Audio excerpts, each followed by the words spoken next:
So ayan po mga kabayan. So ayan po ay magre-ribbon cutting po tayo sa bahay nila RJ. Bago siyempre po yon ay mag-prepare po na po kami sa pagkakabit po ng mga ribbon po at saka mga balon sa bahay po nila. Ayan. Papalubo ng balon. Sige, palubuhin nyo muna at kakabit natin dito.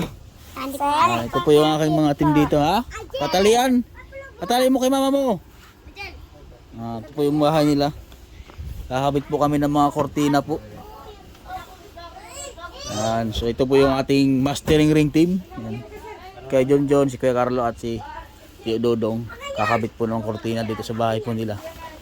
Yan po, nagde-decorate na po sa bahay po nila RJ. Ayan po sila RJ. Oh. RJ. Oh my God. Kasi tayo dito sa loob po ng bahay nila. Wow, ito na ang bahay nila oh. Oh, di ba? Ganda na oh. Oh, yeah, wow, mayroon silang kortina. Ito po si Angel. O, bukasan yung bintana. Oh, wow! Ang bahay nila. Ganda ng bahay nila, RJ. Oh, yan na. Wow, may kurtina pa. Sir, Oh. ganda po ang Ha? aking bahay. Ano? Ganda po. Ganda ang bahay nyo? Apa. Oh. Mayroon po silang kurtina. Ayan, mayroon ding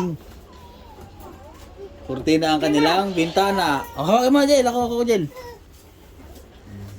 Yan, ganyan. No. Dapat marunong kayo mag-ayos ng inyong ano ha. Oh. Oh, di ba? Pakaganda na ng bahay nyo, ano, Gerald? Ha? Ang ganda ng bahay nyo? Apa. Oh, di ba? Ang ganda ng bahay nyo? Sa gagana rin po nating ribbon cutting. So, meron po tayong konting handa. Nagbili po tayo ng soft drinks at mga merienda natin dyan. Yan. Yun po lang ating Sino po nalobo yung nandun? Ha? Sino po Mamaya, tayo. Ayan. Yan po yung ating kakayahan po.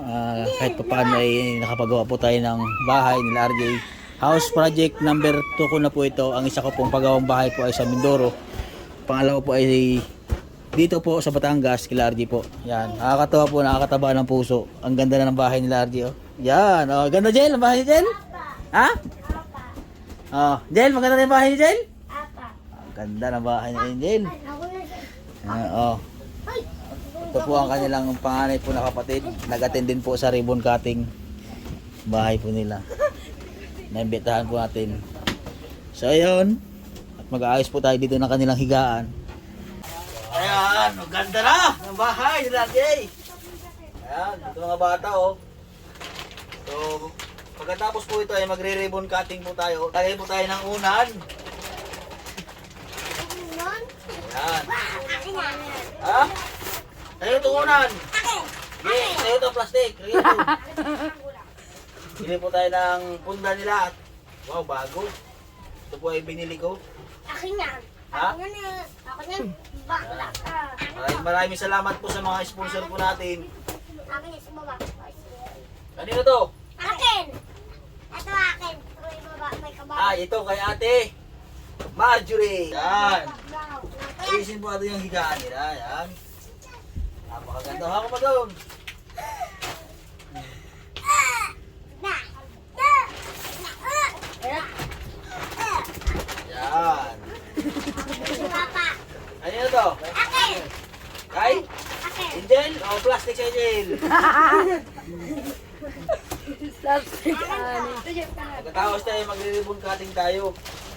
Maraming salamat po sa mastering ring team po sa tumulong po sa bahay po nila RJ sa pagpagawa po nito.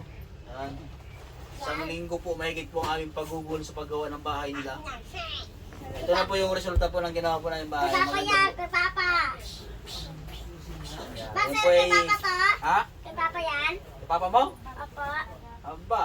Hindi... Akin yan. Kay Papa Akin yan. Ha? Akin yan. Akin yan. Ito ay kay... ano... Akin to. Clarice. Bleh. Akin yan. Si LG wala. Akin yan. Ito kasi. Ito na. Akin yung unan. Ayun. Ganda na ng bahay nila. Yung kaya tayo. Ay, pinindot mo? Ano? Ay, do kay ate. Nalak po natin. Oh, di ba? Ito na po yung ganda ng higaan nila. Parang nasa hotel. Oh. Oh, di ba? Wow, yan ang pong bahay nila RJ. Oh, ganda. Oh. Nakasagin. Oh. Kala ko saging eh. Takot ko eh. Talaga.